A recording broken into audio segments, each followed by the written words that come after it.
В местечке Доручасток дежурят сразу 10 сотрудников ГИБДД. Люди в форме проверяют почти каждый автомобиль. Вскоре инспекторы находят в потоке первого нарушителя. Пассажиры грузовика не пристегнуты ремнями безопасности.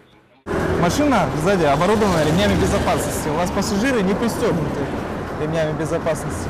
Вам будет вынесен штраф. Будете привлечены к административной ответственности. А также пассажиры будут привлечены к административной ответственности.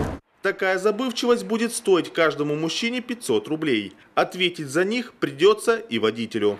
Следующим остановлен белоснежный микроавтобус. Шофер пристегнут. Чего снова не скажешь про пассажиров. Только заметив людей в форме, дамы спешно начинают накидывать на себя ремень. У нас спецоперация направлена на предупреждение правонарушений пассажирами и водителями. А посему докладываю, что у вас никто сзади не пристегнут, хотя ремни безопасности есть.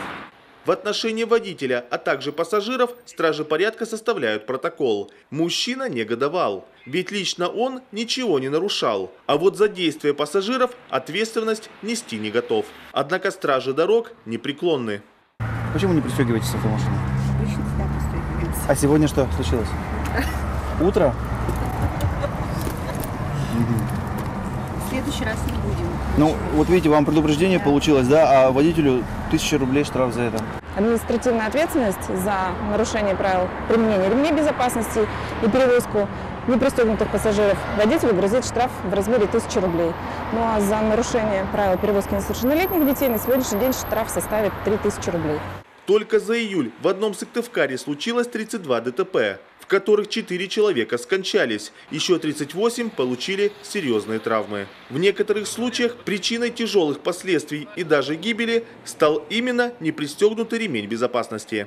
Чтобы рассказать об этом автолюбителям, вместе с сотрудниками ГИБДД на дороге вышли народные дружинники.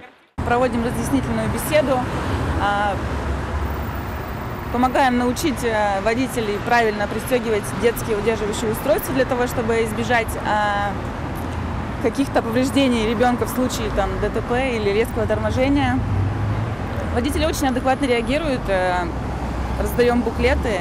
В ходе рейда средь бела дня автоинспекторам удалось даже выявить нетрезвого водителя. Владелец зеленых «Жигулей» был с явными признаками алкогольного опьянения. Однако сам мужчина этот факт упорно отрицал. Уверял полицейских, дескать, пил 2 дня назад, а этим утром пригубил квасу. Оттуда, мол, и градусы. Однако тест на алкоголь подтвердил подозрения работников ДПС. Седан отправился на штрафстоянку, а в отношении нарушителя полицейские составили административный протокол. Кроме лишения прав, ему придется еще и оплатить штраф – 30 000 рублей.